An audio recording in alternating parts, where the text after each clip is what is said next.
Selamat datang di channel Hidup Sehat Alami. Pada kesempatan kali ini kami akan membahas mengenai 7 makanan penyebab pembuluh darah pecah dan stroke. Silahkan like dan subscribe untuk pengembangan channel ini. Dan nyalakan tanda loncengnya agar kamu tidak ketinggalan info terbaru dari channel ini. Stroke adalah penyakit mematikan yang dapat disebabkan oleh makanan. Simak makanan penyebab pembuluh darah pecah yang memicu stroke di sini. Anda dan siapapun dapat terkena stroke jika tidak memerhatikan faktor risiko penyakit tersebut. Salah satu faktor risiko stroke adalah gaya hidup yang tidak sehat. Contohnya, sering mengonsumsi makanan tinggi kolesterol dan lemak jenuh, kurang aktivitas fisik, dan merokok. Berdasarkan laporan WHO, sebanyak 90% kasus stroke dapat dicegah dengan mengontrol faktor risiko. Stroke terjadi ketika suplai oksigen dan nutrisi ke dalam otak terganggu karena pembuluh darah di dalam otak tersumbat atau pecah. Gejala yang muncul tergantung jenis stroke dan lokasi pembuluh darah di dalam otak. Sebanyak 80% kasus stroke diakibatkan sumbatan pembuluh darah, dan 20% kasus dipicu oleh pecahnya pembuluh darah. Untuk mencegah stroke, Anda harus memperhatikan pola makan Anda sehari-hari. Hindari 7 jenis makanan ini untuk meminimalkan risiko stroke, yaitu 1.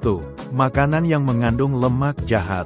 Lemak jahat yang terkandung di dalam makanan terdiri atas lemak jenuh dan lemak trans. Keduanya dapat meningkatkan kadar kolesterol jahat, LDL, di dalam tubuh. Jika tidak segera ditangani, akan menimbulkan penumpukan plak di pembuluh darah jantung dan otak. Contoh makanan yang menyimpan lemak jahat adalah daging merah, susu dan produk susu, serta makanan yang digoreng. 2. Makanan tinggi garam. Makanan yang tinggi garam dapat memicu peningkatan tekanan darah karena mengandung natrium. Usahakan untuk mengonsumsi garam tidak lebih dari 1 sendok teh per hari.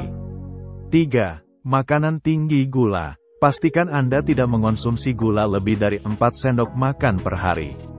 Ini karena makanan yang tinggi gula dapat merusak pembuluh darah, yang akhirnya bisa mendatangkan stroke.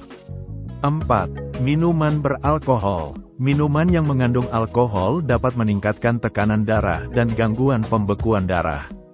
Kondisi tersebut akan menambah risiko terjadinya stroke.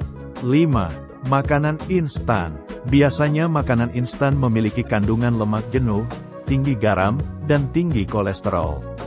Ketiga komponen ini dapat mengundang stroke. 6. Makanan kalengan. Makanan kaleng memiliki kandungan pengawet, garam, penyedap makanan, dan sodium. Semua itu juga dapat menyebabkan stroke. 7. Minuman bersoda. Di balik nikmatnya minuman bersoda, tersimpan bahaya yang mengintai dari kadar gulanya. Biasanya minuman bersoda memiliki kadar gula yang sangat tinggi. Mengonsumsi minuman ini terus-menerus dapat menyebabkan pembuluh darah di dalam tubuh menjadi rusak. Demikian tadi 7 makanan penyebab pembuluh darah pecah dan stroke. Persembahan dari channel Hidup Sehat Alami. Sampai jumpa dan terima kasih.